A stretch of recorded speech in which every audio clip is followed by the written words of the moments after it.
What makes this keyboard so special is that it's Bluetooth 5.1, but you never have to recharge the batteries because on the back here, it accepts 2 AAA batteries, so you never have to wait for a charge ever again. But what about everything else? We'll find out coming up.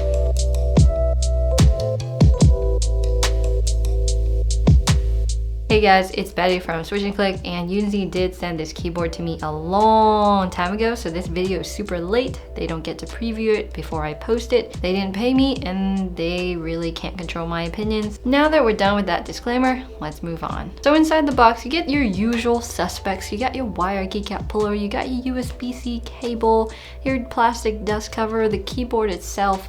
It also comes with 2 batteries, so you don't need to buy them yourself. Thank goodness for that. And it comes with a weird looking plastic piece, and you'll soon realize that that's because this keyboard can convert between 68 keys and 71 keys, and that plastic piece is supposed to cover the 3 keys that you take out so it doesn't look ugly.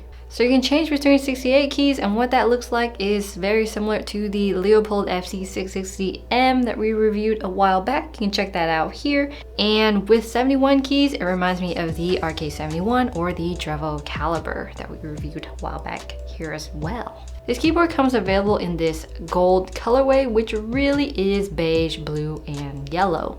But the other colorway that it comes in is black and yellow, like a bumblebee, if you're into that. The case itself is primarily plastic. It has no flex, but for some reason, I just get this feeling that it's like sort of flimsy and sort of just subpar. And that's mainly because of the way it sounds. On the back, you got 4 very small rubber feet, but sizes and everything, it doesn't slide around even when you're gaming pretty intensely. Although I don't game intensely, I'm mainly just WASDing in World of Warcraft. Yep, I'm a social casual player. On the back here, you also have this cover for the 2 batteries, but be careful when you open it because your batteries are probably going to fall out. They're not exactly super secure in there. To the left of that, you have this on-off slider button, and that's how you turn Bluetooth on and off. There's no kickstands, and there's 3 indicators here at the very bottom of the case.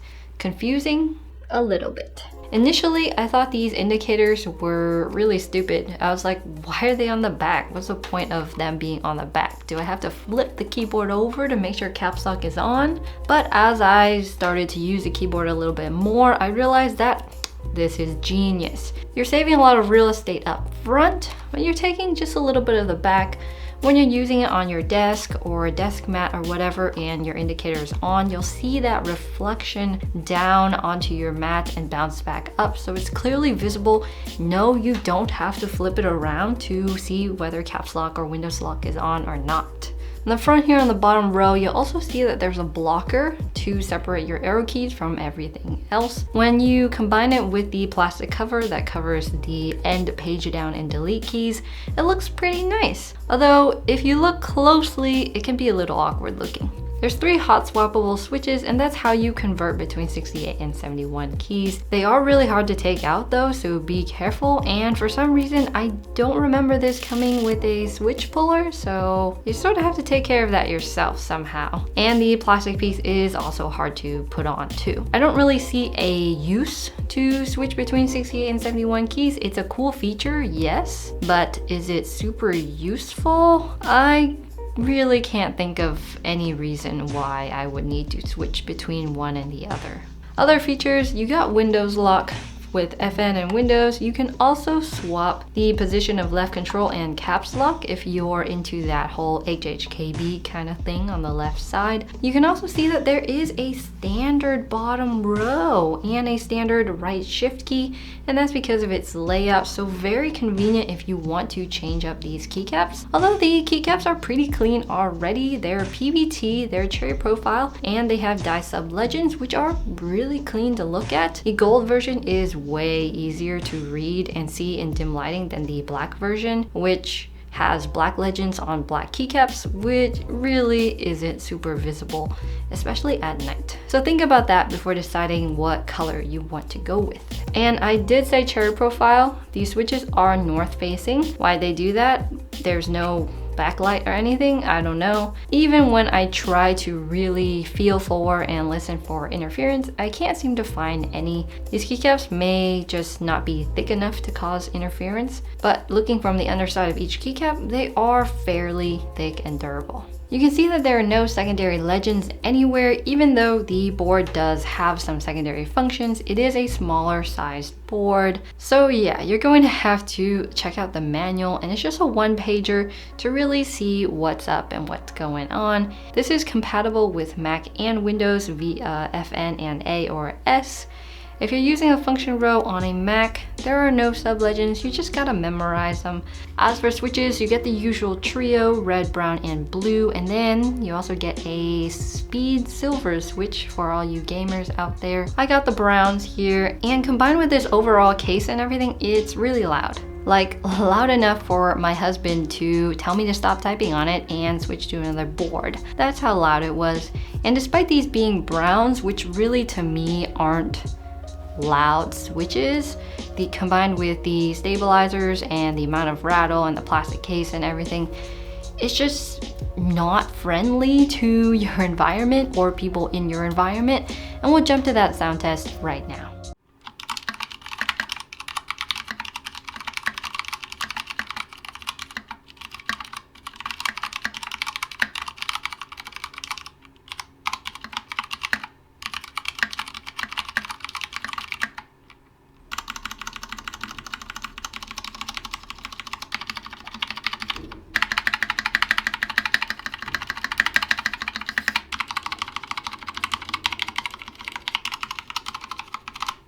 Alright, so that was the sound test. The stabilizers are pretty rattly, especially the space bar. Here we go. Yep, that was pretty loud, I would say. I also don't want to sit next to someone who's typing on this thing. As for Bluetooth, it does have Bluetooth 5.1. You can switch between 5 different devices. To start the pairing mode, you turn it on the back. Hold FN and P for pair, and then hold FN and Q, W, E, R, or T. So yeah, pairing is a little bit awkward, but it works. Also, there is a backlit version, but I don't have it. So what do I think of the Helloganns ALT71D? It's cool. It's got a lot of cool features. I never would have thought of a keyboard going from 68 keys to 71 keys via how they did it. It has Bluetooth 5.1, but it's also batteries, and with batteries comes pros and cons. The pro to that is that you never have to wait for a full charge ever again. The con to that is batteries create waste. So ups and downs for everything, and personally I would go the less waste route because that's just how I am. The indicators on the back, although initially I thought were really stupid, actually really came through and was a really smart idea. Now the loudness of this board is really what turns me off from it. It's just loud. It comes with a lot of cool stuff. It's got Cherry MX switches. Yes, you can lube the stabilizers a little bit more, even though the switches are soldered in. Use a syringe or an incidental brush or something like that, and you can get that to sound a little bit better than what it sounds like right now. This comes in at around $95 now on Amazon. You can check this out using the Genius link down below. It localizes to your country, so you don't need to search around. If you like these kinds of videos, consider supporting us on Patreon. We phased out ads on our website, so trying to make a living here. Thanks for your support. I appreciate you, love all of you, appreciate you so much. Thank you for being here and watching. And as you noticed, we started including bloopers, so we'll see what kind of bloopers come out of this video. I already know because I recorded it, of course. I'll see you in the next one. Bye! What makes this keyboard so special is that it has Bluetooth 5.0.